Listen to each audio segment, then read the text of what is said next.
Welcome back to Crime Besties to episode 30 of Two Crime Besties. Did you forget the name, did you? Look, I was like, welcome back to Crime Besties. And then I'm like, to another episode of Two Crime Besties. You think I'd be a little more all over it by now, but I'm not. So anyway, welcome to episode 30. I always feel like when we reach a decade milestone, we're doing really well. So Totally. Again, cheers to us. Yes. Yay. Well, I read somewhere recently that like most podcasts don't make it past episode 3. Oh. And those that make it to 20 are like here to stay. Oh, well, we're here to stay. I think we've already decided that. Yeah. And thanks to everybody for your amazing feedback. So this is actually, we're recording this very, very early January 2025. Our first recording session of 2025, actually. And I think this will be episode 3, won't it? Yeah, of the episode year? 3 of back of the year, yeah. But we were just commenting that we have had so much lovely feedback over the holidays. So we can see that a lot of you have gone back and been listening to old episodes or maybe catching up on episodes that you've missed. Yeah. So we really appreciate that. But I love there's a few extra comments coming through like on Spotify or on socials and that too around some older episodes, which is so good. It's nice to sort of go back and refresh on those and have a banter about that. Yeah, it's great. In particular, I'd like to shout out Nudes. Nudes has commented a couple of times and they were both lovely comments, so thank you so much, and thank you to everybody who comments and shares and likes. We see them all. We can't necessarily always reply to everything, but we try our very, very best. I'm finding that it's getting harder now because there's more. Like it's a good problem to have. That is for damn sure. That's it. On Christmas Day, one of my cousins, Nick, he came up to me and he's like, I actually did not even know you had a podcast, because he doesn't have any social media or anything like that. And he's a school teacher, so he's on holidays at the moment. And he's like, yes. I absolutely love true crime podcasts. I've already subscribed and I'm going to give it a listen. So Nick, if you're listening, thanks. Thank you for joining us. Yeah. We've had that a bit over the summer holidays with a few catch-ups with various people. I was at a family-ish sort of gathering, and someone sidled up to me that was a friend of my brother's and stuff, and they're like, I'm listening to your podcast. And I'm like, oh, okay, hi. Yeah, so it's kind of people I don't know necessarily, nice. but, family and friends who have been telling, friends who have, said, I'm into true crime podcasts and have passed it on to other people. And, so it's kind of nice to have people come up and kind of go, I've been listening, and that's really good, really positive feedback. So loving that. Love it. Thank you. How are your summer holidays going so far? Yeah, did you have good. a nice Christmas? I know for everyone listening, this will be a little bit delayed, but the Christmas New Year period was good. Yeah, no, really good. We had a really lovely New Year's. Just myself and the boys, we went to a nice hotel and really nice fireworks display that we got to watch out the window, and it was just really nice quality time with the kids.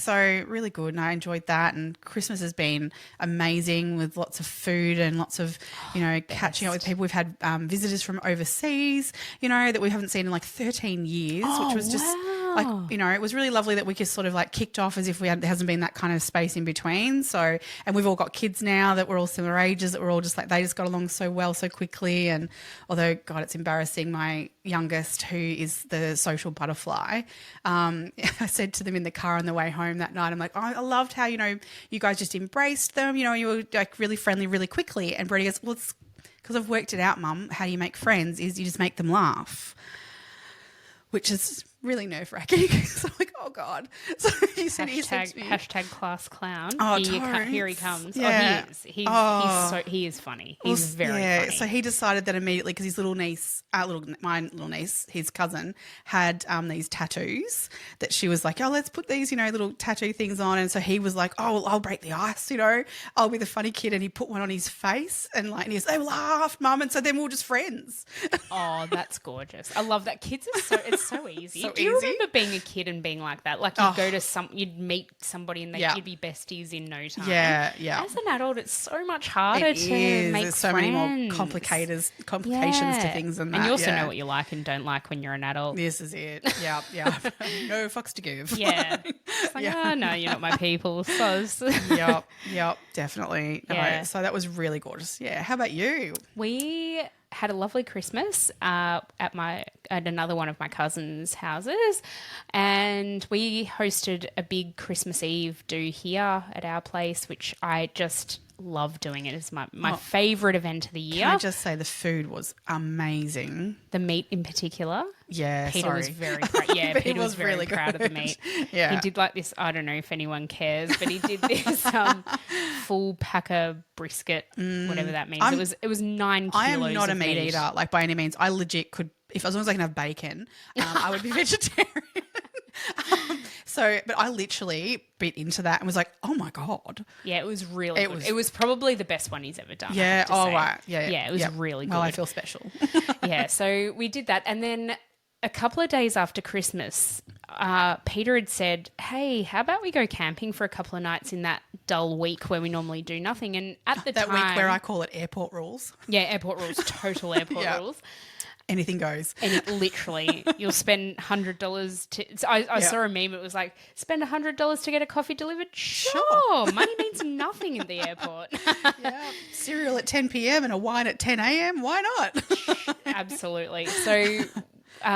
we packed up and went camping for 2 nights, not far from where we live, about an hour and a half away. And you're such the camping type. Oh, I fucking hate it. I hate camping. The boys love it. So I'm like, no, I'm going to grin and bear it. So we found this place called, this website, my husband found it, called Hip Camp. And it's people who they list their own properties on there. Right. And you can just... So like Airbnb for campers. Yeah, basically. Yeah, right. And so you don't have to camp with riffraff. You're guaranteed a spot, all that sort of stuff. Did you bring your kids? Oh, yeah. Yeah, and the dog, actually. Yeah, I love the dog. And had a ball. It was actually great. And it had a flushable toilet at the house that you could access from an outside room sort of thing. So at least there was a flushable toilet. It's still a fair hike away by the sounds of things. It was only about 50 metres away. It wasn't far. Okay, right. And there was a river there. The kids were, just loving life. The dog loved herself sick there. That's so gorgeous. So, look, as far as by the time we got there and set up, the actual camping bit, I was actually semi-okay with. Wow. I actually think I might have even enjoyed myself. What? Yeah. We were camping in Newgie for anybody who knows Victoria, and there's a really good pub in Newgie. So the next day we went to Newgie pub and my dad rode his motorbike there and met us for lunch, which was awesome. Yeah. I had maybe one too many wines. No, that's so not you. You probably wouldn't guess it. No. So it was really good. It was really good fun. But then it's bookended by so much work. So it was like a day preparation to pack the car, pack everything we needed. Mm-hmm. And then when we got back, I counted no fewer than 9 loads of washing. Oh, my God. Because unfortunately the first night we were there, it rained. It wasn't heavy and we were well protected. We had all the gear that we needed. Yeah. But everything got wet and muddy. Oh. And so literally everything we took needed washing. Yeah. Thankfully, when we got back, it was really warm, so everything dried really quickly. But it took a good couple of days to wash and dry everything and pack everything away.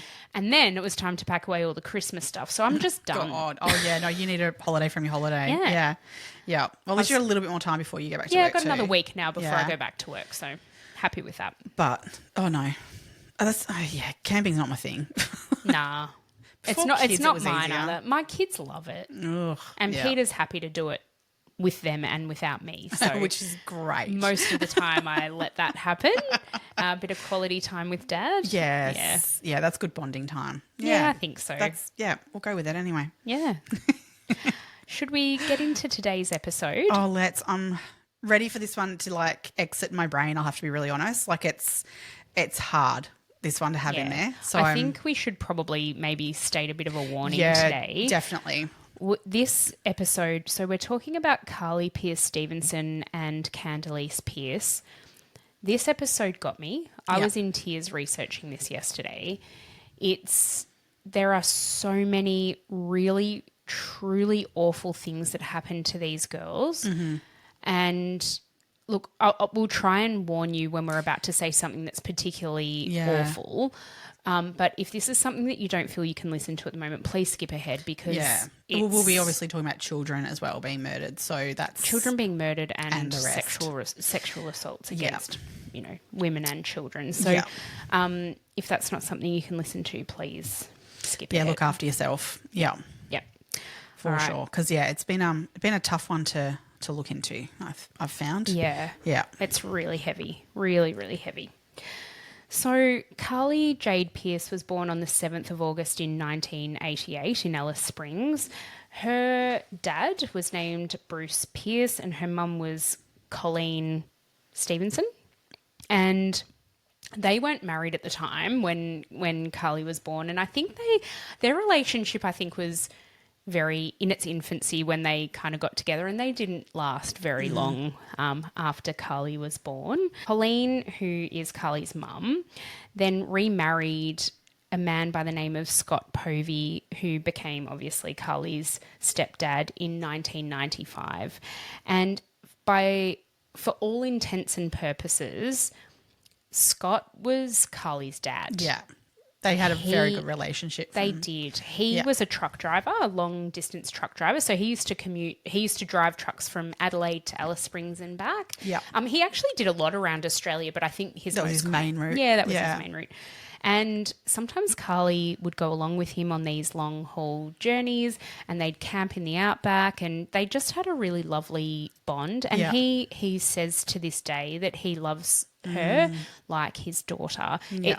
I know. I read of like the typical kind of stuff, you know, of like teenagers and that sort of thing, you know, having conflicts with parents. But there was certainly nothing that was untoward in terms of their family life. It was very much a typical family of, you know, so a blended family, but one that very much worked. Yeah. There's a funny story that I heard where apparently Scott was having a bit of a go at Karlie for having a messy room when she was a teenager. Yeah. And he'd just had enough. So he's like, I'm going to throw all this shit out in the front lawn because this is just ridiculous. I've threatened that before. Yeah.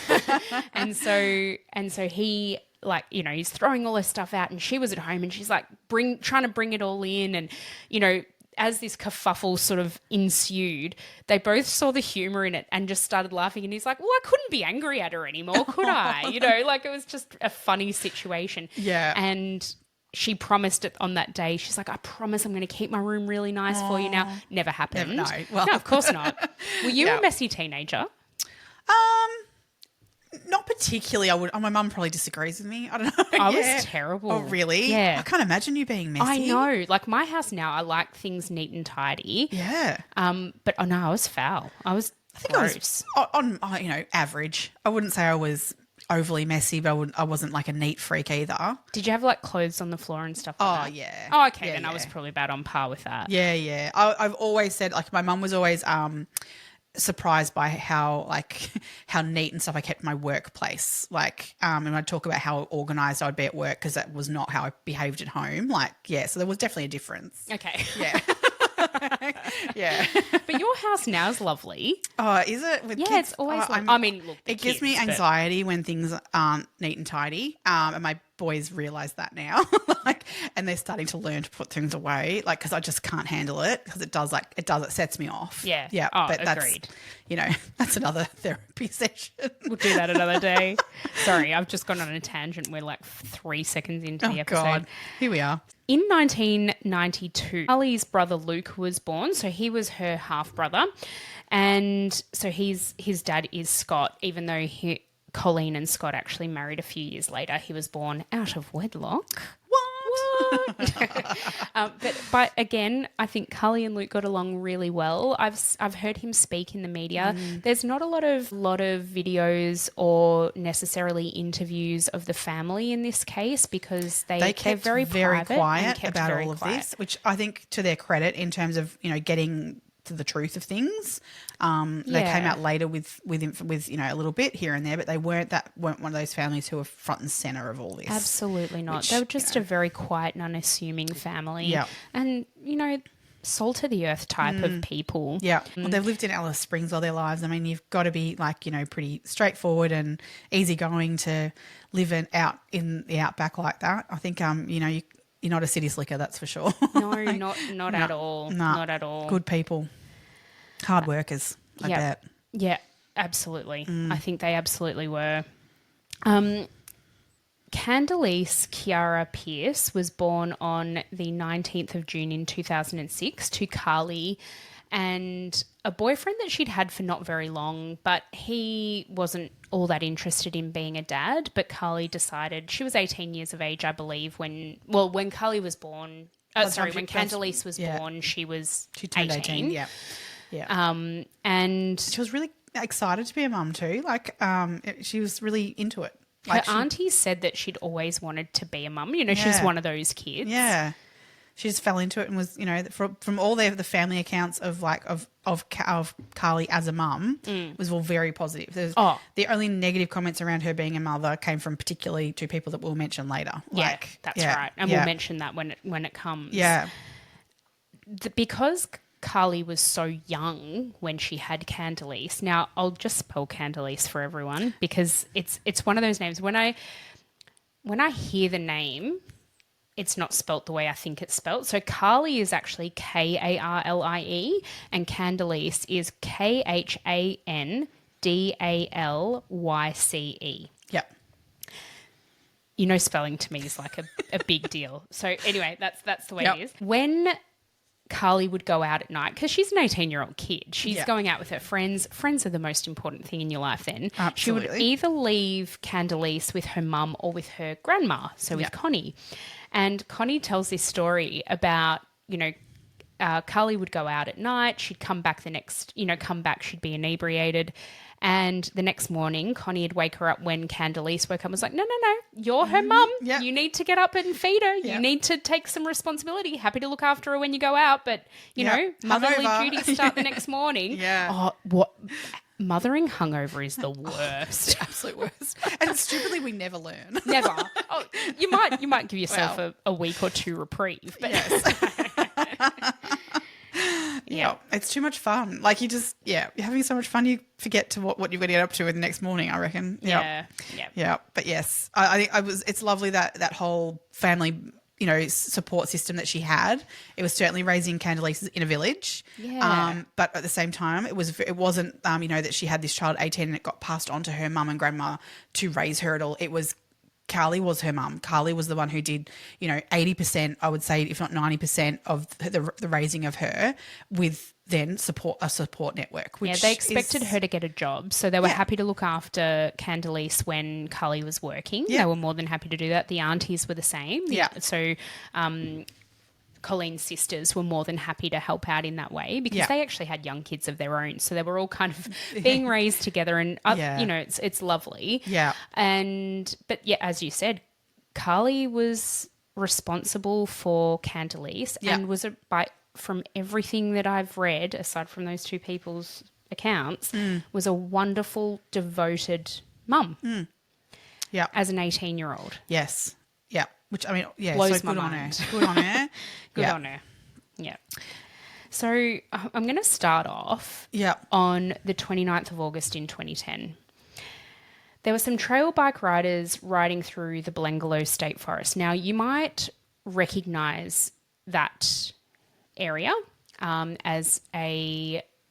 relation to a different case that we will cover at some point, and that's the Ivan Milat case. Yeah.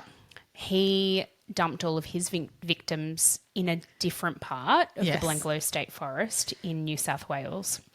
We'll come back Australia. to him another day. We will absolutely come back to him. Oh, yeah. And the fact that... Anyway, sorry, I'm getting ahead of myself.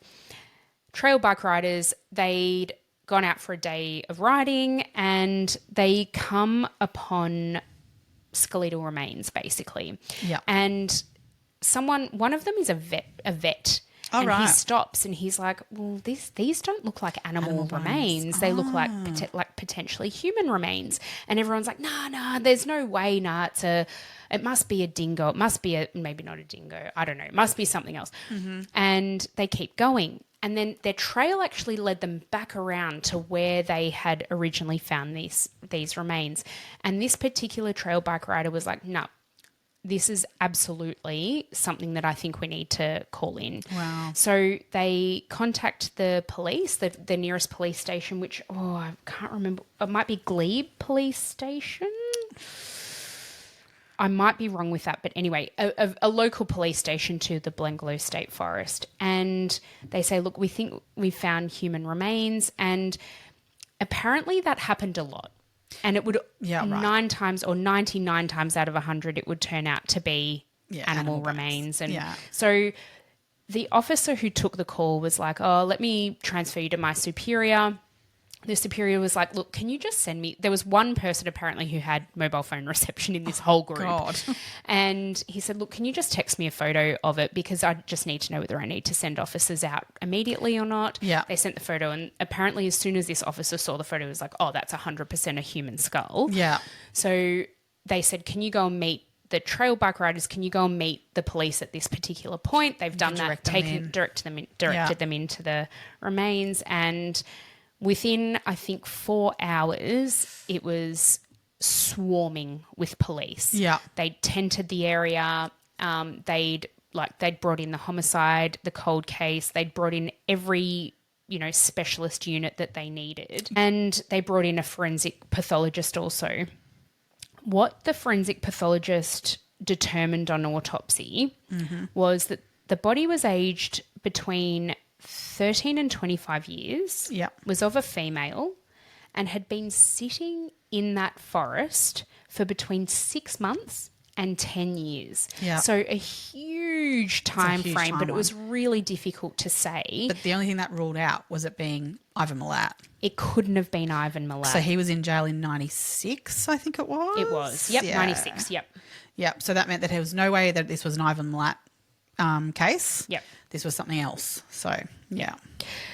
The forensic pathologist and an anthropologist who were at the scene, also they were obviously conducting the postmortem. They determined that these skeletal remains had endured fractures, so to ribs on both sides, and a blunt force trauma to the sternum, also, which would have been lethal to soft organs. So they basically said that the amount of trauma to the rib cage and sternum meant that would have been lethal. Yeah.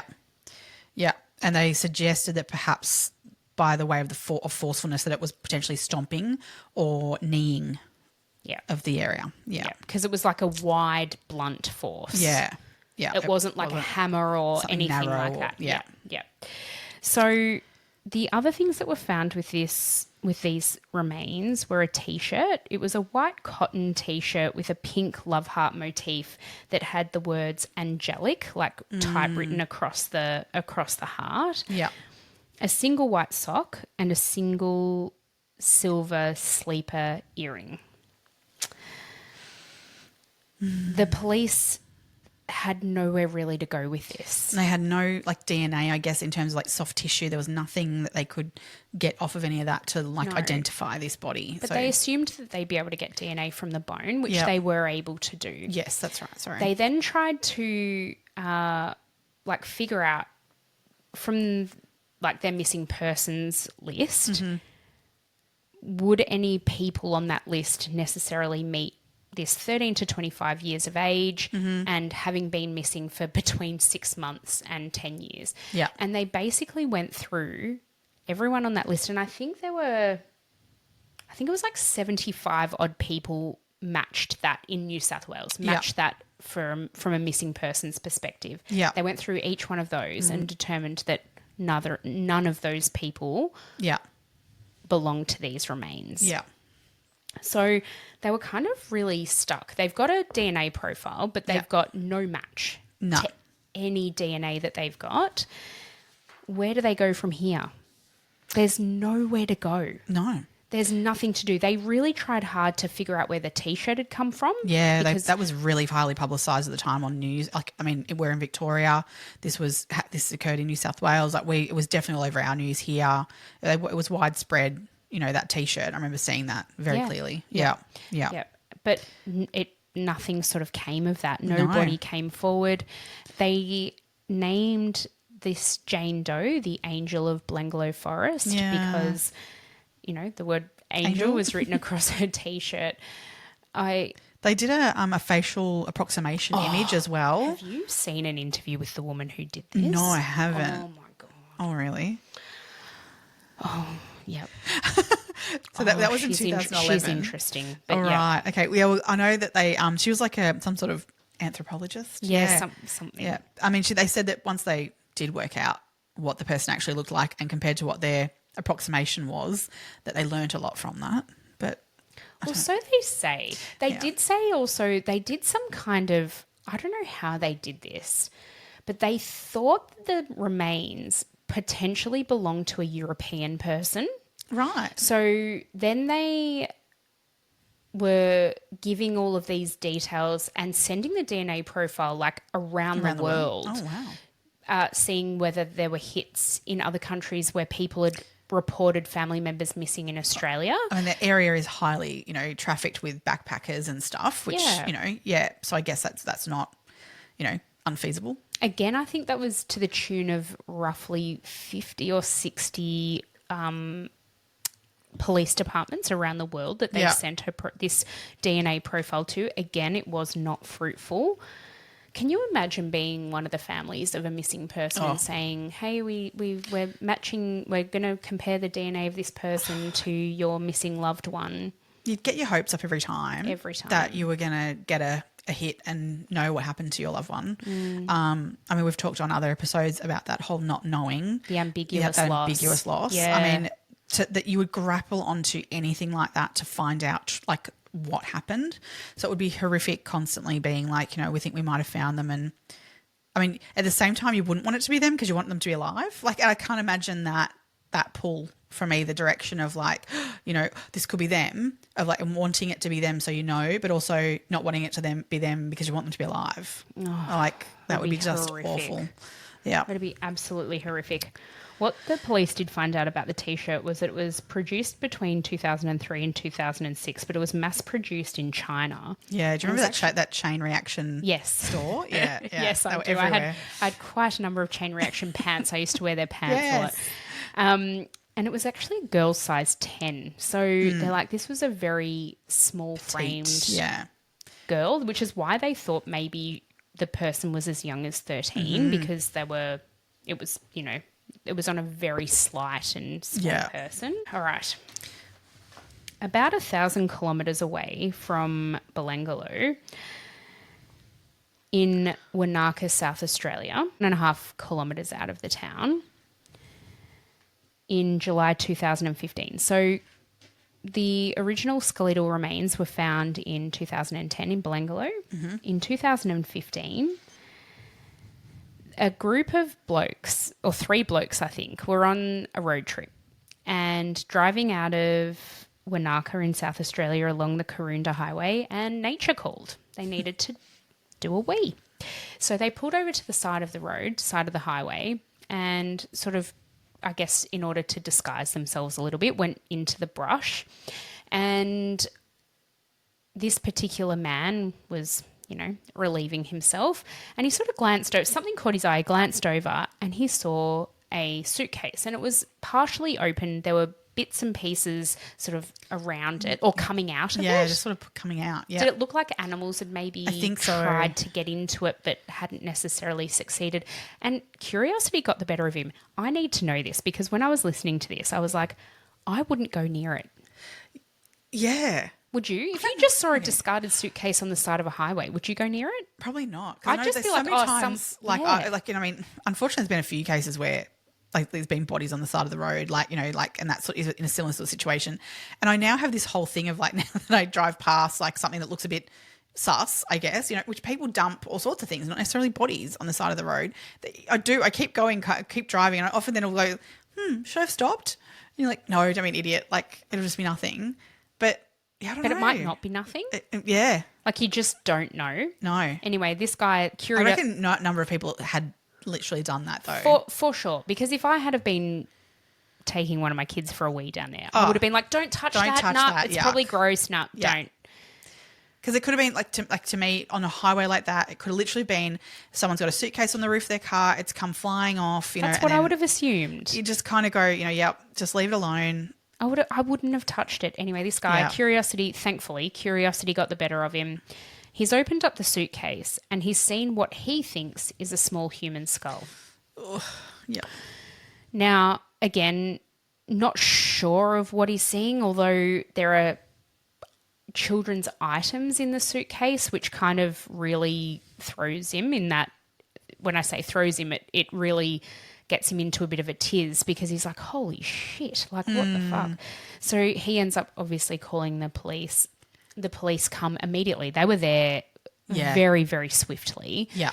And again, within an hour or so, the whole place was tented and the police forensics were there and they were sort of like combing through, seeing what was there, taking photographs, doing all of the things that they needed to do. Yeah. What they found were about 30 items in that suitcase, including a black tutu with colourful polka dots, satin Holdom boxer shorts, so Holdom being Like a the car car. brand, a purple T-shirt which had a Dora the Explorer motif on it, pink suede coat, among other things.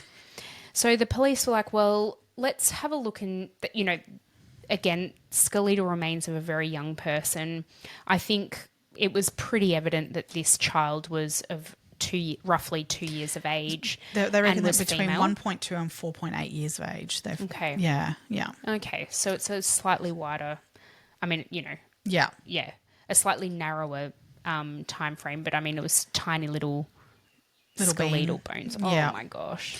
So she was found. They found 2 balls of cotton of that dishcloth kind of stuff, like in the mouth. 2 balls of that within the mouth of the skull. They found that there was a disposable nappy had been applied around the side of and the front of the skull, and that towels were wrapped around the torso of the body. There was also gaffer tape wrapped all the way around the head, Yeah. so near the mouth. So Yeah. by this stage, obviously, all of the flesh was gone, There was no soft tissue whatsoever left. No. Yeah. but they could still see the gaffer tape was around the victim's mouth. Yeah. And the victim was in sort of kind of curled up in a fetal position in the suitcase at the time. They don't from what from the autopsy they could see what kind of they could do in terms of autopsy was that there was no damage to the skull or to the bones of the body, so therefore they weren't able to determine what the cause of death was because there was no flesh left, no soft tissue, and because there was no damage to the body, they were assuming that potentially it was suffocation due to the fact of the gaffer tape and things being on the mouth and things being in the mouth, and that there was no breaks of bones, etc., Yep. or skull fractures. So it was a fair assumption that suffocation would have been the cause of death. Yep. Yeah. Again, they've tried to look for missing persons records because who wouldn't be missing a 2-year-old or Yeah. between 1.5 and 4-year-old child? Yeah. They thought the tutu might be a good lead, so they looked into that, but it turned out it was sold at a Cotton On store, so there were Everywhere. literally thousands of them. The one thing that they did have in the suitcase, which really helped later on, not at the time exactly, but there was a hand-stitched quilt in there. It had octagonal panels. It was around 90 centimetres by 90 centimetres. Each panel had like animal motifs or animal prints on it. And then there was a very distinctive border made of musical notes. Like the fabric was made of, like, had musical notes all over it. It was the only unique item that was really found. Even the suitcase was one that you could buy a dime a dozen at Kmart. So There it's was not, also a dress that was in there too, a pink dress that was it wasn't distinctive at all in terms of it was sold very highly, but there was a pink dress that was recognisable potentially. Yeah. But that sort of was fruitful and wasn't fruitful anyway. They weren't able to follow any of this up really at the time. Not at the time. No. So again, we've got a deceased woman in Belanglo State Forest who we don't know the whereabouts of, and we've got around approximately a 2-year-old in South Australia who, again, we don't know who she belongs to, and how could a 2-year-old or roughly 2-year-old not be reported missing? It's bizarre. Oh, yeah, absolutely. But so in October 2015, they were able to put together through basically Crime Stoppers, there was a phone call, and it was actually the 1,271st phone call they had come through about this little baby, this little young person that was in the suitcase, who was able to, they recognised the pink dress in the suitcase, and that they hadn't seen this child in a while. And so she was actually able to pull out a photo of her wearing that exact dress, and also then a photo of her in a stroller with the blanket.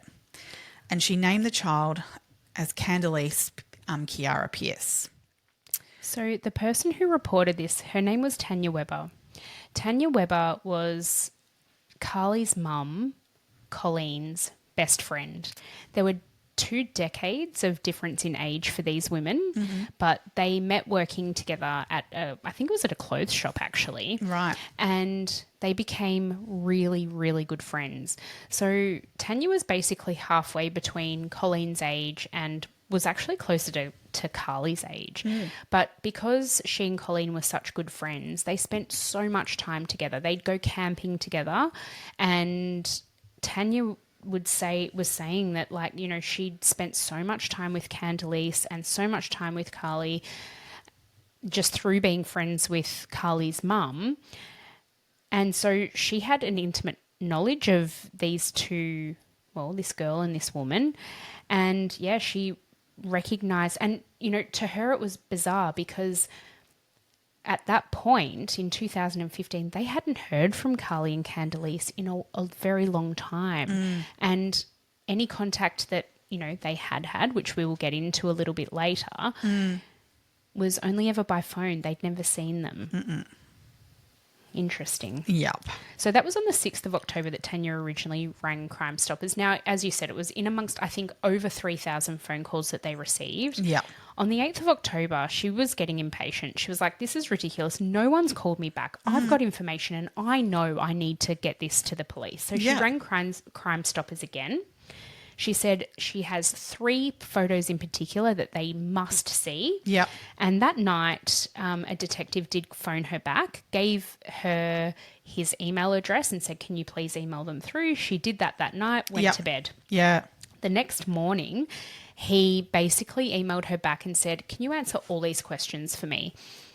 And it was things like, when was the last time you saw them? What do you know about them? What was their last known address? Yeah.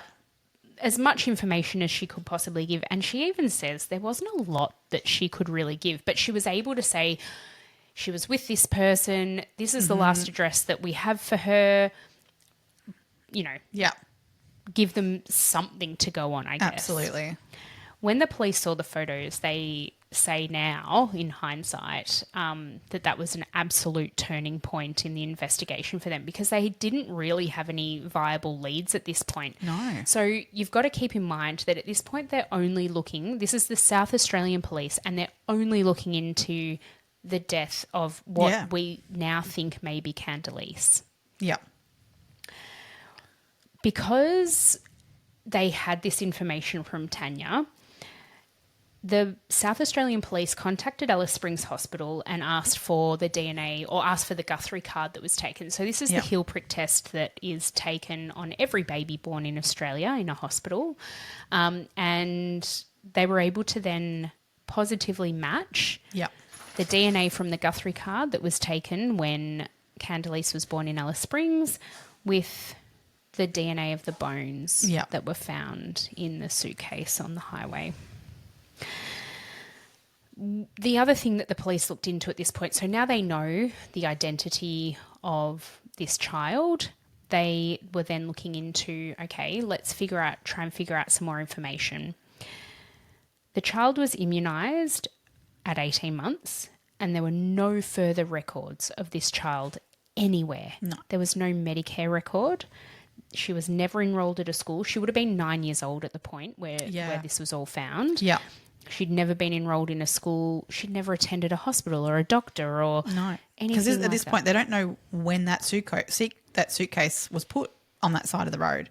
So even though they're guessing, you know, we've got a guess here between 1.2 and 4.8 years, they don't know how old she was, even like when she was put in that suitcase. Yeah. So or how long ago it was. Yeah, how long ago it was. They can estimate how long. I actually didn't see an estimate of how long they thought she'd been there. Did you find that information? I didn't didn't either. No, but it was through DNA that they were able to then link Candelice to Karlie. Is that correct? That's right. Yeah. So this is amazing police work, by the way. So the police are sort of then looking, okay, the fact that we don't have a missing persons report for this child, then so they're thinking, okay, well, where's the mother? Obviously, Tanya's given them the information about Karlie and said, this is Karlie, this is the last known address. They've gone to that address. Karlie's not there. These people legitimately didn't know where Karlie was, what was going on with Karlie at the time. So they're like, okay, well then where's Karlie? So then they decided, this was over the course of I think about 7 months, was it? They've looked at missing persons reports for young women all around the country. And they have basically sent the DNA off, here, there and everywhere to try and figure out whether there was a match between any of the current missing persons and Candelice. And eventually, Oh, it was pretty quick. It was October 21st that the police stood in front of media and announced it. Oh, so it was only a few months. Yeah. Oh, not even. So she reported it in mid-October, and it was by the end of October they'd had the results. Oh, wow, that is really quick. Yeah. I thought it was way later than that. Okay. No. Oh, that's amazing then. So anyway, they've obviously figured out that these two are related, and a mother and daughter. They've got a genetic match to But show at the same that. time, it's New South Wales and Adelaide. Like they're 100 kilometres. 1,000 kilometres. 1,000 kilometres from each other. Yeah. It's how on earth is mother and daughter so far away? How'd they end up in this predicament where they clearly have been in some sort of horrific situation? That's it. So let's go back now to 2007. In late 2007, Karlie was in a relationship with a man named Robbie. From everything I've heard, he was actually a really lovely bloke. Yeah. Took Candelice on as his own and, worked really hard to try and give them a life that he wanted to give them. They moved in together or moved into his family's home, I think, and I think they moved in with his family, and then that was getting a little bit tough, which it absolutely would be. So one of Robbie's friends, I don't even know how this came about, but through a friend of Robbie's, they ended up becoming caretakers at a speedway near wherever they were, like in Alice Springs somewhere. Yeah. I can't remember the name of the speedway off the top of my head, but what they basically did was if they were going to caretake the grounds, they could rent there for less than $100 a week. So they were like, yep, happy to do it, mow a lawn here, put a lick of paint on the house and it'll be great. And I think they had a really nice 6 odd months in this house and they were really getting along well. Karlie's family say that Robbie was a genuinely lovely man, and he really loved Karlie and really, really loved Candelice. Yeah. Unfortunately, Robbie met a man by the name of Daniel Marshall at the time. At the time, yep. So an alias it was, but Robbie didn't know that. This Daniel Marshall worked at a warehouse near Robbie's work, and he rocked up one day and he's like, hey, mate, I'm new to town. Do you know where I can score some drugs? Or do you know anyone who wants any drugs? Because I actually run a bit of a racket between Adelaide and Alice, and, I'm trying to distribute a bit more, and, I'm also looking for a hookup for some dope. Yeah. And they kind of became friends. So they had a child that's similar age to Candelice. Yeah, that's right, Lauren, wasn't it? So they kind of became friends in a sense. And I think at the time, Robbie and Karlie would smoke a joint every now and then, but they weren't massive drug users by any stretch of the imagination. Yeah. Daniel's partner, Hazel, they had 3 children. Now, paternity of these children? Yeah, so Hazel had 3 children from a previous relationship. Well, but all 3 of them were definitely someone else's. Definitely. So, yeah. Daniel claimed that the youngest Yeah. was his, but Yeah. she wasn't. No. Their names were Willow, Ryan, and Lauren. And Daniel and Hazel. So, description of Hazel at this point. Karlie was a very attractive, slim, She was beautiful, tiny. tiny, Yeah. tiny, young thing. I've heard Hazel described in a bit of an opposite way. Yeah, I mean, was we'll put quite some photos up on frumpy. social media, but she wasn't the most Not really all that attractive attractive. woman. Not, I don't know, rough around the edges. Maybe Oh, we'll put it yeah. nicely. Oh, yeah. Yeah, yeah. But at this point, I mean, you know, she's got a child similar age to Karlie. That, you know, they play became together. fast friends, didn't they? Did. Like, but there was a big age gap. I mean, we're talking Karlie here is like 19. Coming up for 20. Yeah. Daniel was 34, and I believe Hazel similar in age. Yes. So, I mean, you wouldn't have thought a lot in common to become friends, and so the drugs became, I think, more of And the thing. unfortunately, Daniel in particular introduced Karlie to much harder Yes. drugs. So he introduced her to ecstasy and speed and ice. Yeah. So methamphetamine. And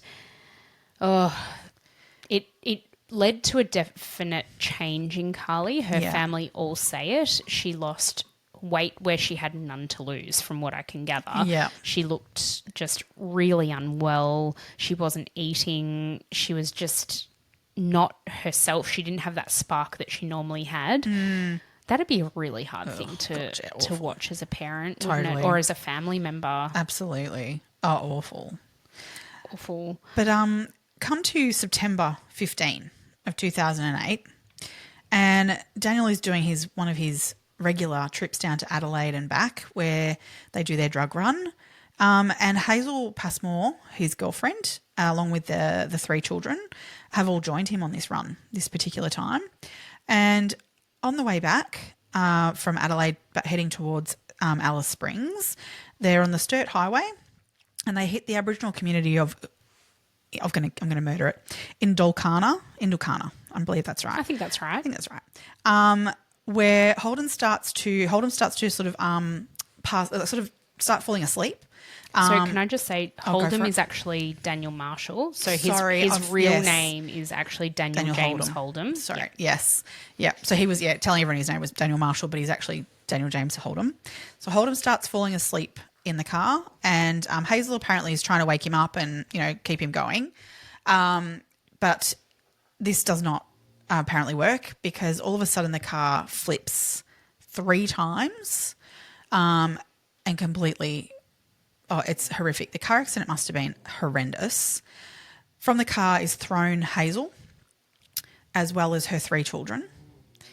Oh, not the youngest. Not the youngest. The youngest, who is it? Oh my god! Sorry, that's my dog trying to play. The youngest, Lauren, was in a car seat. Yes, and she was not thrown from the car. But Willow and Ryan were thrown from the car. Yep. I believe it was about 10 to 12 meters from the car. Yep. And when Daniel came to and was trying to assess the situation, he found them lying both face down in the dirt, 10 odd meters from the car. Yep. And they were clearly deceased. Yeah, so a truck driver was the first to come onto the scene and find them, to which he found Daniel wandering around the scene. So he was physically able and not injured in that much of an extensive way at all. Whereas Hazel was clearly, he saw her laying on the ground with her baby, with the youngest, next to her. And then apparently Daniel has said to the truck driver, the other 2 kids are dead and they're over there, and points to the bush, to which then the truck driver goes to assess them immediately before calling for O. Now, I think help was about an hour away, and the help, unfortunately, was nurses from the local district hospital.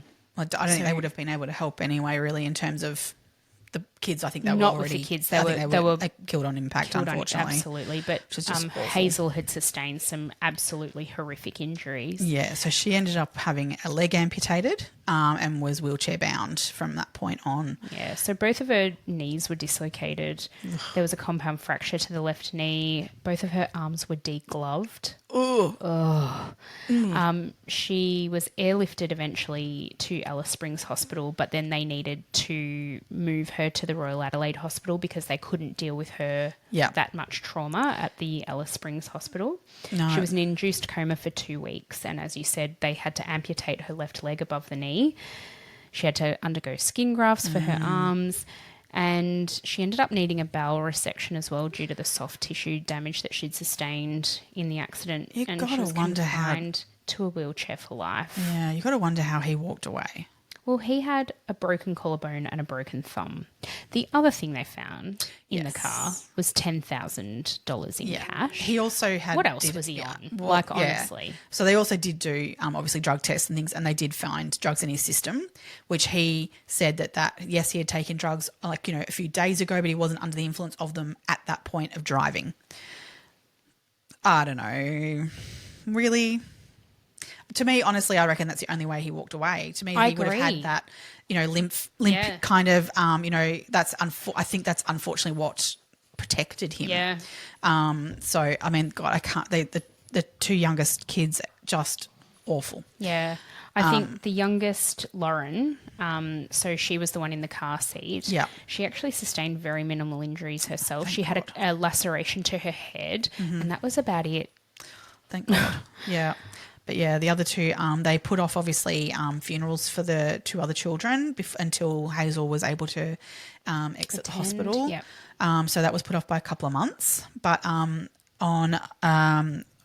think it was August, they had the funeral for the two children. Yeah. During the time whilst Hazel was in hospital, Daniel would rock up to visit her with Karlie and Candelice. And even at this point, Hazel was, something's going on here. So I think Daniel had contacted Robbie in the middle of the night and said, fuck, man, this is shit. Like, things are so bad. Oh, my God. Like, the kids are dead. And so with that, Robbie actually mobilised and went straight to Alice Springs Hospital to figure out what was going on.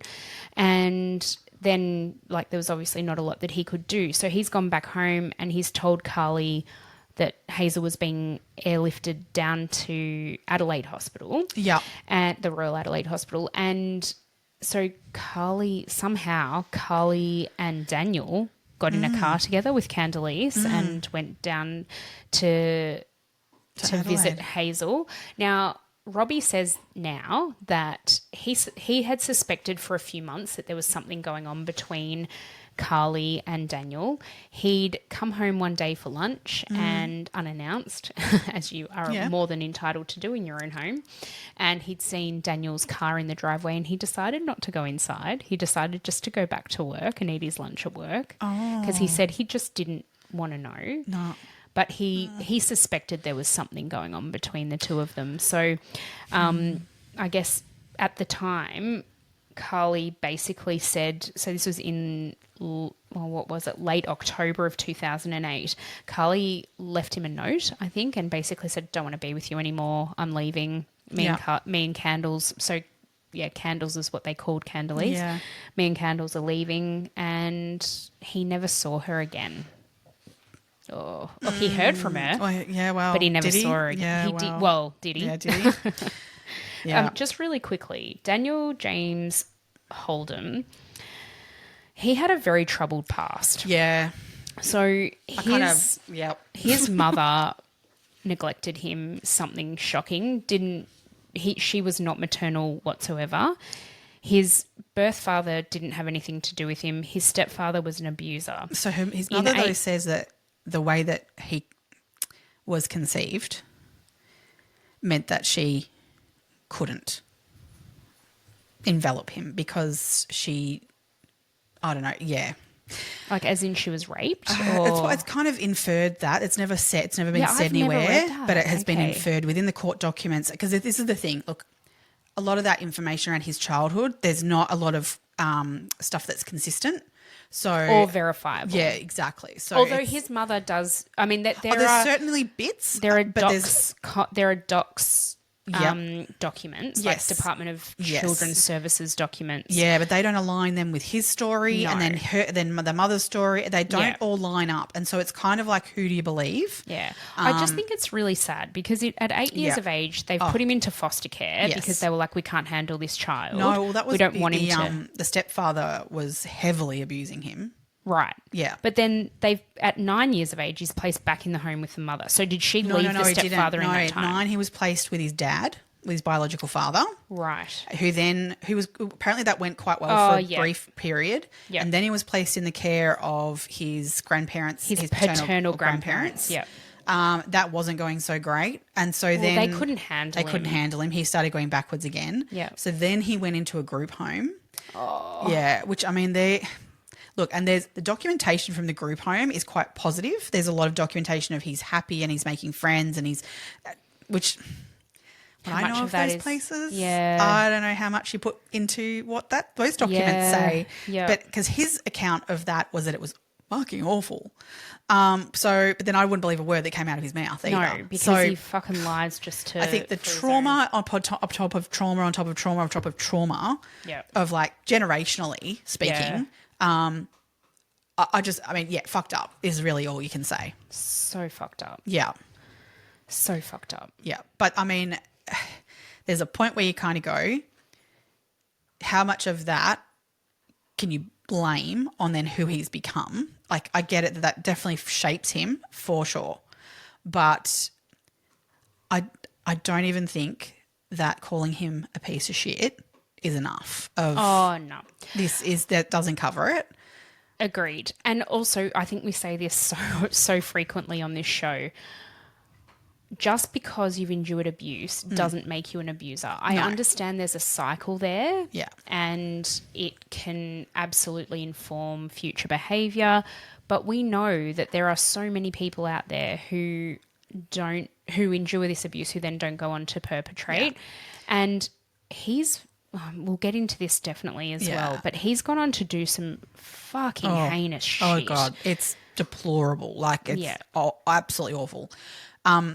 Because look, he's had opportunities in his life to turn things around at points, but he's also had a whole lot of shit points in his life where he's basically, it's given him no other opportunity but to be a shit person. Yeah. Not to this degree, I'm saying. Like I think that's where I kind of go, okay, I can't. Because I mean, there was one where I was reading where he would run away because his stepfather was abusing him, like physically, emotionally, everything, every abuse under the sun his stepfather was doing to him. Apparently the stepfather and his brother, the stepfather's brother, and him would sexually abuse him. So he would then run away. Daniel would run away. The cops would then pick him up and take him back. Now, that's just, that hurts my soul. Like that there weren't people then, stepping in at those points either. So there were certainly points where people did step in, but there were other points where they didn't. Yeah. So, It's just, it's absolutely horrible. Yeah.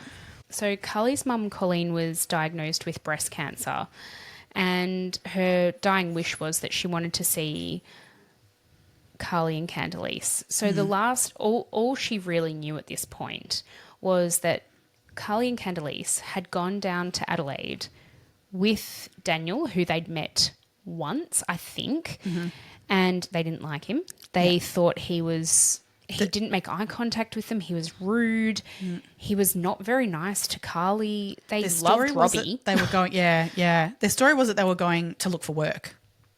Yeah. Even though Karlie had a job in Alice Springs. Yes. Yeah. That was the story, was that when they left, was that they were looking for work. Yeah. So Colleen's husband, Scott, so Karlie's stepfather, they were doing everything they could to try and reach them. It's horrible because in the preceding years, they hadn't seen Karlie and Khandalyce, but they'd heard from them, or so they thought. Yeah. They had received phone calls to say that they needed money. They'd received text messages and various other sort of forms of contact like that. I don't think there was any social media contact. I think that was one thing that they hadn't done. Karlie's cousin, so I think this was, so this is one of Colleen's sister's daughters. She'd actually, to try and locate Karlie and Khandalyce, had put out like a missing person, not a missing persons thing, but hey, who's seen Karlie? Last known address was in Adelaide. We're trying to find her because Auntie Colleen's, would like to see her. They tried, the mobile number that they had for her and just no contact. And apparently on her deathbed, Colleen basically hallucinated that Karlie and Khandalyce were in the corner of the room, and apparently her last words that she spoke that were able to be understood was "Are Karlie and Khandalyce here yet?" But she had actually reported them missing officially with police on the 4th of September in 2009. Yeah. And so the police did make some contacts and try and find Karlie. This actually gives me the shits. Oh, absolutely. I mean, and look, this has changed since then, and they won't accept this now. But unfortunately, and not only this case, but also I think of the Lady Vanishes. The Lady Vanishes. Oh, yeah, the Lady Vanishes. Marion Dawson. Marion, what was her name? Oh my God, Barlow. But. Oh my God. Oh my, but something bar something. It'll come to me in a minute. But so in September 4th, she reported them missing. The police then contacted people and did get in touch with Daniel. Because that was the name that the mother had, Colleen had said, she was with Daniel Holdom, and all these sorts of things, and that last known in Adelaide. So the Adelaide police had contacted Daniel, and he said to them, I haven't seen her since February 2009. Mm-hmm. We separated, and she went to the Northern Territory, but then last I heard she was in Queensland with a new bloke, right? That was his story. He told them, and then he said, I do have another number for her. Call me back this afternoon and I'll get it for you. Call me back this afternoon and I'll give it to you, this other number. They were unable to contact him for further information from there. However, in the meantime, on September 10th, 2009, Karlie's mother received a number of messages from Karlie, text messages saying that she was fine, Candles was fine, we're all okay, but we don't want to have contact. We don't want contact with family, but we're fine. Can you please send me some money? Can you send me money? So which then Colleen's gone and rung the police back and said, oh, it's okay. I've got text messages from her. She's saying she's fine but doesn't want contact with family. So they've said, oh, well, tick box, done, no longer a missing person. Mm-hmm. So in September 2009, she's no longer now a missing person. So that's why when in 2010 a body is found in the Belanglo Forest, there's no missing person report for Karlie or Candelice because it's been withdrawn. So when the police are looking into this, initial missing persons report, they could see that her bank cards had been used and that there was activity on her mobile phone, and they kind of just took it at that. Yep. We know for sure, 100% for sure, that Karlie wasn't alive at the time. So a total of $72,000 was accessed in her bank account between 2008 and 2011. Sorry, 2012. Yeah. Unbelievable. So this was Centrelink payments or social support payments. Yeah. And it was all withdrawn. So it was either used through her card, so that was used for things like Ubers and hotels, flights. There was some food items on there, or cash was withdrawn from ATMs. Mm-hmm. There was a person identified as a woman in a wheelchair with quite a frumpy appearance, attending a Centrelink office and then a credit union office to change the address details that then matched, surprisingly enough, where Hazel was living with Daniel. Yeah.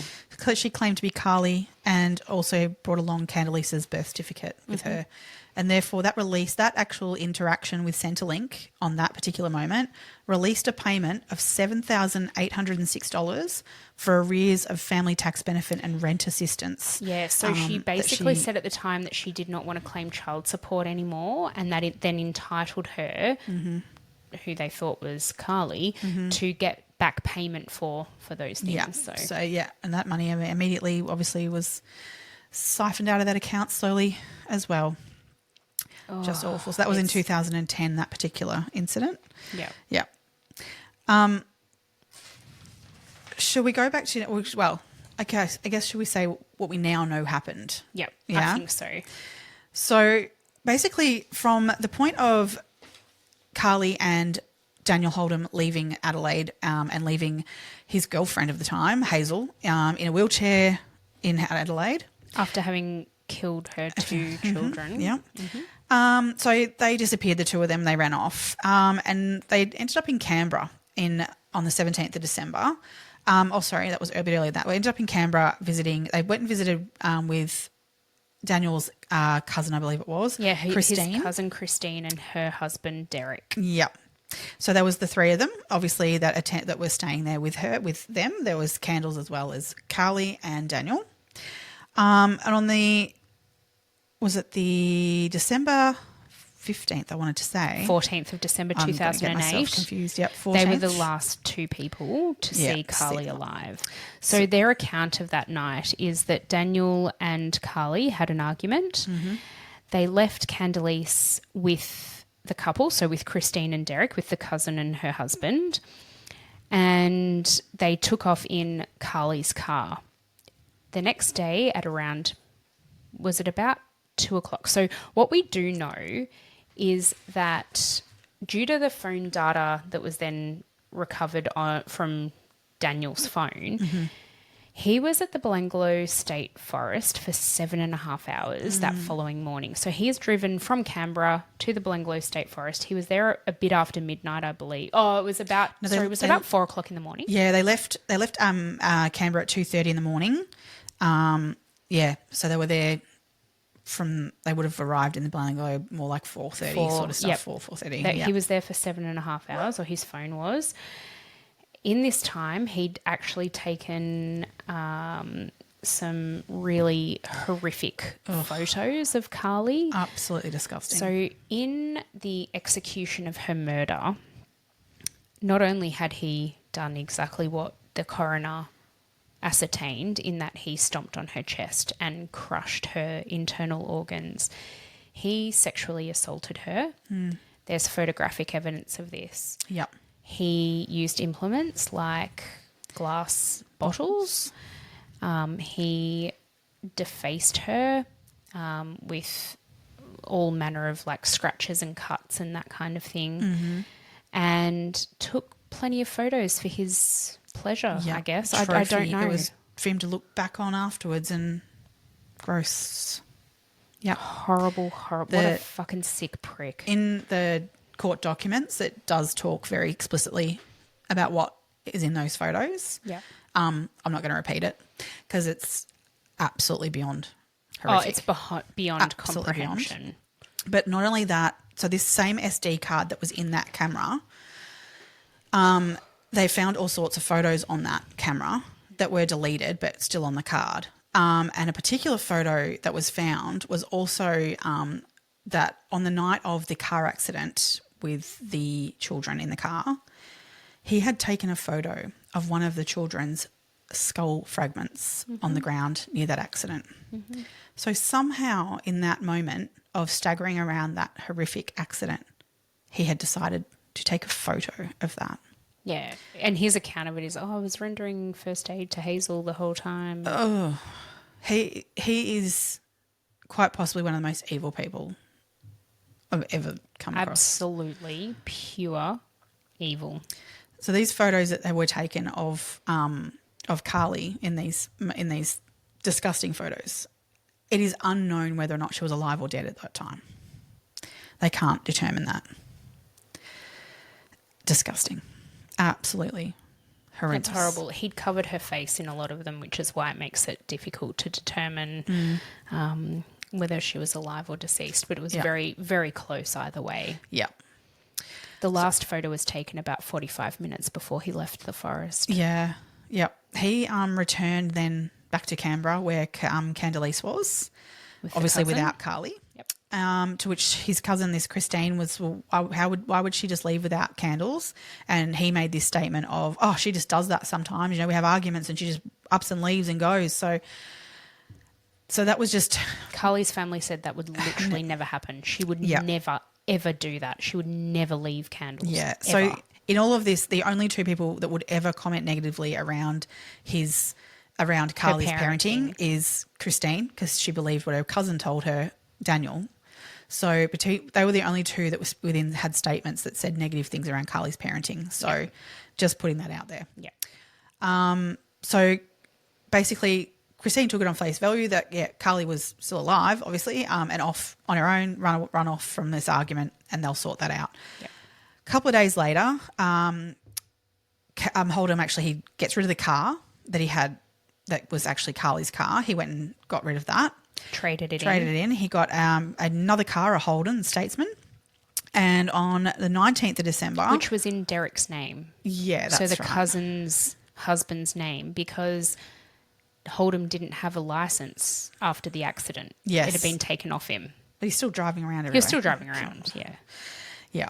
So, on the 19th of December, him and Candles pack up their stuff from his cousin Christine's house and hit the road. But Candles is never to be seen alive again. So I think Daniel said to Christine that he was going to drop Candles at her grandmother's place. Yeah. And so Christine reckons she took that on face value because he wasn't going to keep his girlfriend's kid. Yeah.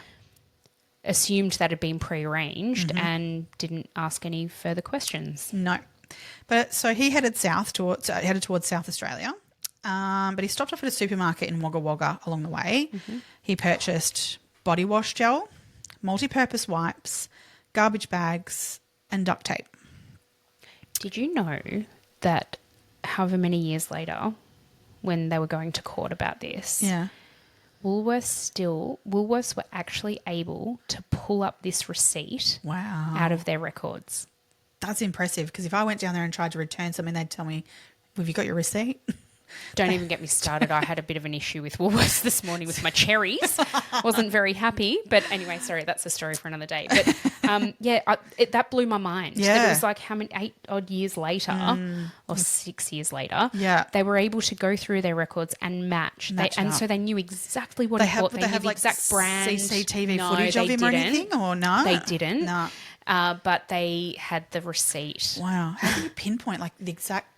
How many stores they have? I guess you're narrowing down to a store, but then you're narrowing which store. Roughly, they were looking within this time frame. Yeah, and then they were able to. Well, yeah, I guess then the next point would be that they checked into a hotel at 11 a.m. Yeah. So I guess looking at timeline, you could probably say within this hour. Yeah. Look at all the receipts. Yeah, amazing. So they checked into a hotel in Narrandera, in a motel at 11 a.m. But from his phone, like the phone data, they can tell he was only there for about 2.5 hours. However, this is where they believe that unfortunately he killed Candelice. Yeah. So when he checked into the hotel, he checked in under his real name. Yeah. Records were kept. Mm-hmm. So the records of this were incredible, the way this came about. But he checked in under his own name, and he checked in that there was one adult and one child checking into the room. The people who, when the police were investigating this many years later, the people who owned the motel at the time were no longer owners. Right. So the people who owned it once the police were looking into this were like, well, sorry, we actually don't have, we've only got records for X amount of years. We don't have all those. Yeah. So they were able to find where the old owner was living. They went to visit her there. Yeah. And they were like, do you have any records? She was like, look, I really don't think I do. And they were like, well, the other thing we're actually looking for is this particular brand of towel that they found with the body. With the body, yeah. And the owner was like, I actually use our old motel towels as my dog towels now. Let me go and see. Yeah. And they were able to match the serial number on the towel from this random woman's house in, I think she was living in country South Australia at the time. Right. And they were able to match the serial numbers, like incredible police work to show that that placed him in that place at that time. And that matches up with Candelice. A couple of weeks later, apparently, this old motel owner got the better of her. She's like, I'm going to go and check and see everything that we brought back from the motel and see if I can find it. She found the actual receipt. He'd paid $85 for the night. Oh, wow. And it was in his real name, and it was room 32. And wow. Yeah. That's impressive. Yeah. I mean, that would have been great to know then what room, because they could have checked, I guess. They did. But I don't know how much evidence there would be. They did luminol testing. They tested some. They tested the bed, which apparently the beds hadn't been changed in that time, but the carpets had and the rooms had been painted, so it didn't come up with anything. And they decided it was way too much work to forensically test every single bed sheet in the whole place, because the chance they would have found something was very minimal. Because how many times would they have been washed? Thousands in that time. So they decided that was not worth the resource for an absolutely 1 in a trillion chance, probably. So incredible police work. Oh God. Yeah. So, well, I mean, yes, we still don't, I mean, we won't ever know, I don't think, exactly what happened to Candelice, because he is the only person that knows. But the one thing that we do know, and that is agreed upon from the prosecution's point of view, as well as his defence, that there was a sexual motive involved in the murder of Candelice, which, again, fucking disgusting piece of shit. Hazel was interviewed in the course of all of this because they wanted to know what involvement she had, and because after Karlie was murdered, Daniel and Hazel re-entered into their relationship. She just took him back. He literally, after so basically he murdered Candelice, put her in that suitcase and dropped her off on the side of the road in then South Australia. Yeah. On his way, because the next spot he stopped at was literally Hazel's house. Yep. Knocked on the door and they started their relationship again. Yep. She just took him back in. He had some kind of weird hold over her. Well, let's get into that maybe as we go down the track. Yeah.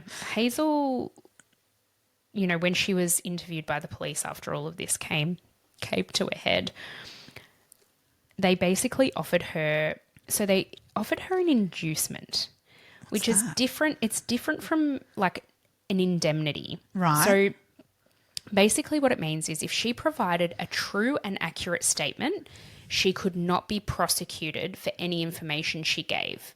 However, if she perjured herself in the statement, they could prosecute her for that. And so if they were able to gain evidence for that, then the police could choose to then prosecute her for her lies. So it's not an absolute, it's not an absolute immunity. Yeah. It's called an inducement. And apparently this is a tactic that police use all the time, because they get the information that they want and then they can still prosecute the person, because if they don't do the right thing. They're all crims. But I'm sorry, but she is equally a piece of shit as he is. Like in Hard that, agree. well, probably not to his level, but still. No, not quite The as simple bad. fact of the matter is this guy's rocked back up. He tells her eventually, because she finds Karlie's possessions in the car, the boot of his car. And she's like, oh my God, they're still together. Like, and he's going, no. She's like, she ran off to Queensland, that old story. Eventually he breaks down and he tells her that he's murdered Karlie and Candelice. He says she's gone for good. And then Hazel doesn't ask any further questions to that. But eventually he confesses fully. Doing both to what he did to both of them with some detail. Well, he says to her, this is Hazel's statement. Yeah. He says he raped her with a bottle. He stomped on her throat and crushed her throat. Yep. And do you know his also- response to when she said, why did you do that? His response was, I did it for you because I wanted to come back to you. Mm-hmm. And she turned around and went, oh, the love of my life. What the fuck? Why would you not like heading down to the police station to go, holy fuck? This guy who now has murdered my 2 children in a car accident has now murdered another girl and her child. Get the fuck out, love. She didn't. They stayed together until 2010. Yep. And even then, they split up. And in 2010, we still didn't know that Candelice had still not been found in that suitcase. No. So in 2010, she splits up with him and it's all really bad and he's an asshole. She still didn't even go, I'm going to the cops on you? No. Can't even. Oh, God. I mean, and then not to mention all the phone calls she made on, you know, to him telling her, you know, like, I need you to now phone this person or text that person or rock up at a Centrelink and, you know, make sure that Karlie looks like she's still alive. Disgusting. It's fucking horrible. Yeah. She should be in jail. He admitted to Hazel. This is the bit that gets me. This is the bit that I'm like, why the fuck, when you heard this, were you not down at the police station knowing that you've got a young daughter and now she also had Well, no, she knew, not yet. but she knew all this stuff before Yes, sorry. But Yeah. she had a young daughter. She Yeah. still had Lauren at this point. Uh-huh. He admitted to her that he was sexually abusing Candelice. Mm-hmm. And Candelice died while they were doing it. I think I just vomited in my mouth. That's disgusting. That is beyond revolting. This is the bit that I can't get God. over. Like, as a mother. But, I mean, she knew that of him way before that. Like, that statement is next level evil. But she knew that he was capable of that. Yes, because he'd been... He used to ask her to detailedly tell him the story of her own abuse, sexual abuse as a child, so that he could jack off to it. Yep. And he asked her to even write it down in stories. And so she used to write him stories about Notebooks it. of it. Yep. Oh, it's just horrific. So by the time we get to like where we've now identified Candelice's body and we've identified Karlie's body and all these sorts of things, they very quickly catch on to Daniel being a person of prime interest. suspect, right? Yep. And they can find him very easily because he's already in jail. So he was in waiting sentencing for a sexual assault case of a child under the age of 10 at a caravan park in New South Wales, Central Coast. So this poor little girl, she was 9 years of age, and you can... I don't even know that we want to go down her account of what happened. But she actually, to her, you know, what a strong little girl, she told her mum and dad straight away about what had happened. So at the time, Daniel was... So he and Hazel had broken up at this point, and he had actually entered into a relationship with a 17-year-old girl. Mm-hmm. Oh, I can't even with this. I mean, at this point, he's, wit. you know, put over 40. Yeah. Because, like, what is he? He's 44 by the time, in 2018 when he gets sentenced. Yeah, I think he was like 42 or something when all this happened. Gross. In fact, I've got that written down somewhere. No, he was 43. He was 43. Oh. So what an absolute fucking asshole going out with a 17-year-old. Like, fuck off, you absolute pedo. But where are people stepping in with this? I don't know. Yeah. But he was also found with a notebook, right? Oh, yes. Where there were 30 children's names in this book, it was either their name or an age that was sort of identified them. And next to each of them, it was written either rape, forced, or consent.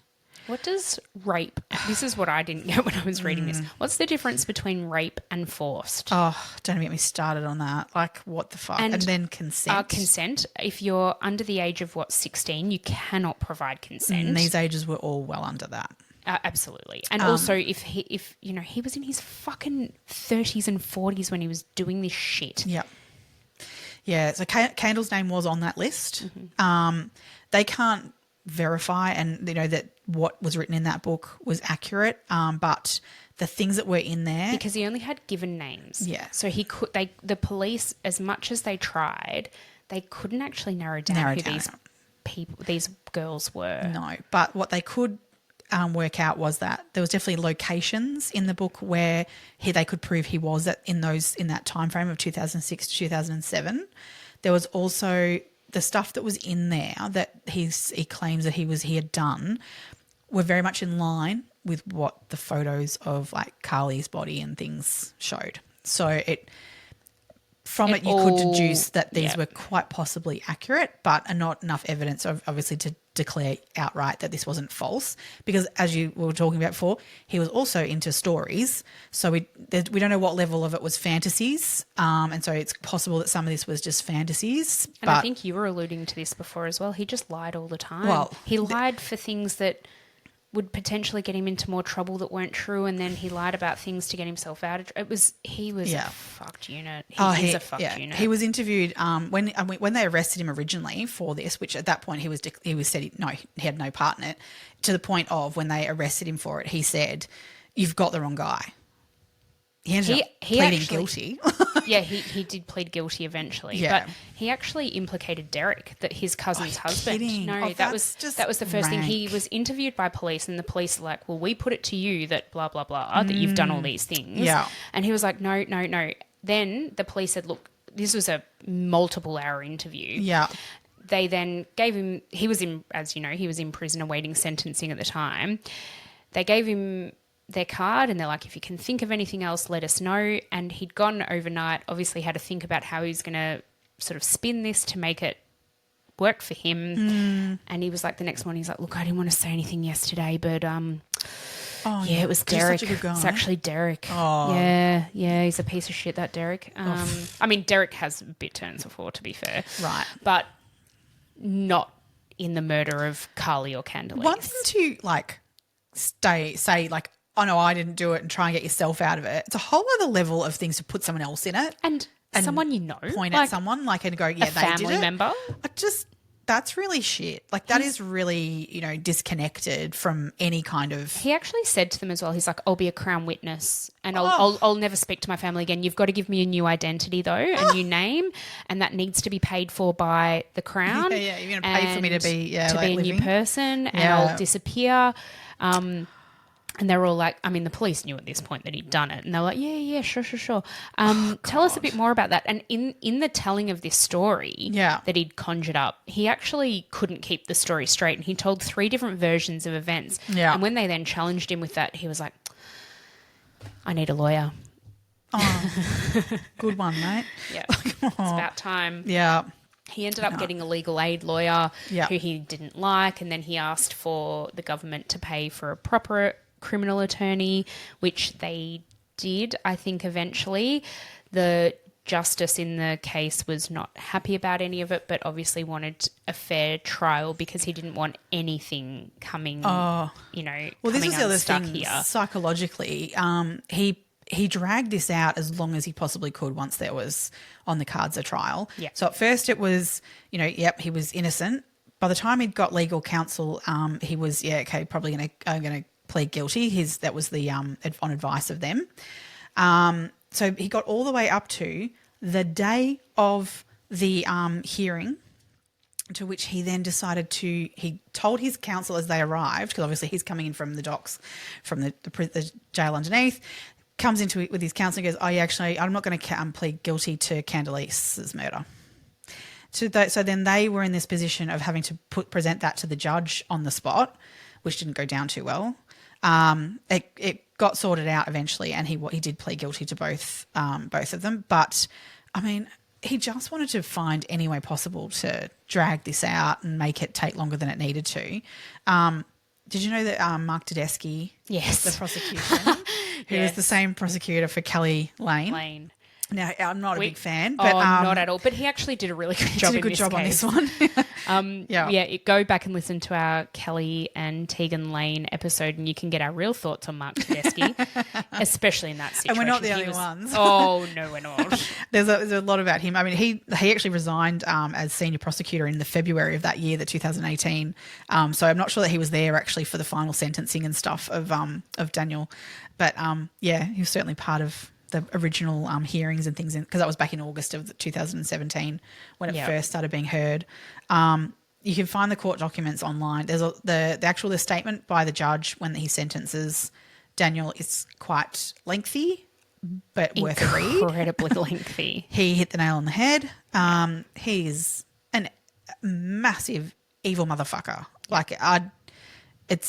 He's disgusting. He received 2 life sentences on the 29th of November in 2018 and he will rot in jail, thank fuck, because there's no rehabilitation for a piece of shit like that. I imagine him in jail, I think he has to be in a solitary wing because he's a child rapist and child murderer.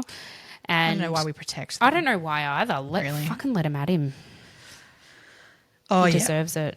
Oh, he's just... it's really gross what he did to those 2 people, and I can't even imagine the number of other people have been impacted by him and his behaviours. We wouldn't even know. No, I think that he is where he belongs, absolutely, in prison, and that's what... I mean, I know Karlie's stepdad actually asked for the death penalty to be invoked again for him. I think that's too good for him personally. I think he can rot it out in jail for as long as possible. Yep. As we said, Karlie's mum unfortunately passed away in 2012, so she didn't know where they were. Well, she didn't know that they were deceased. No, had no idea of any of that. Maybe that's a small mercy because she didn't have to have the pain of knowing this, because this is the thing, the long-term effects of this on Karlie and Khandalyce's family, it's untold. Absolutely. So her stepbrother, or half-brother, and her stepdad still live in Alice Springs and, are living their lives. But it's huge, the impact this has had. Absolutely. Oh, it's forever for them. This is forever. Their lives are forever changed. Yeah. Karlie and Khandalyce were actually buried in the same coffin. An extra wide coffin was made so that they could be together forever. And they were buried next to Karlie's mum and Candelice's grandma in Alice Springs. Yeah, I hope they're together somewhere. I'm sure they are. Yeah. Oh, yeah. It's a big one. It was. There's actually so much more to this case that we haven't even touched on. I listened to a really great audiobook called The Lost Girls by Ava Benny-Morrison about this. You can purchase the book through Amazon, but I just listened to it through Audible. If you want to really deep dive into this case, have a listen or pick up the book and have a read, because it's so detailed. It'll get you. Yeah. And just be prepared for that, because there's a lot of detail in the book that, it's absolutely horrific. And I think similarly can be said of the court transcripts if you get your hands on those. Yeah. It took me a bit to find them actually, but once I did and had a read through, it's a lot. It's a lot, definitely a lot. Yeah. Next week's episode's a little lighter. Glad you write this stuff down, because I always forget. Yeah.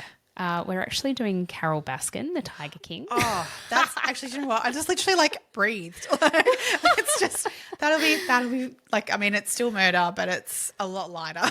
A lot lighter. Yeah. And we can reminisce about our lives in 2020. We're going to talk about stuff that episode actually before we get into it, about somewhere I've been that we could go in these holidays. Oh, cool. That is very reminiscent of Tiger King. Oh, let's do it. Cool. All right. Well, thank you everybody for joining us for another episode of Two Crime Besties.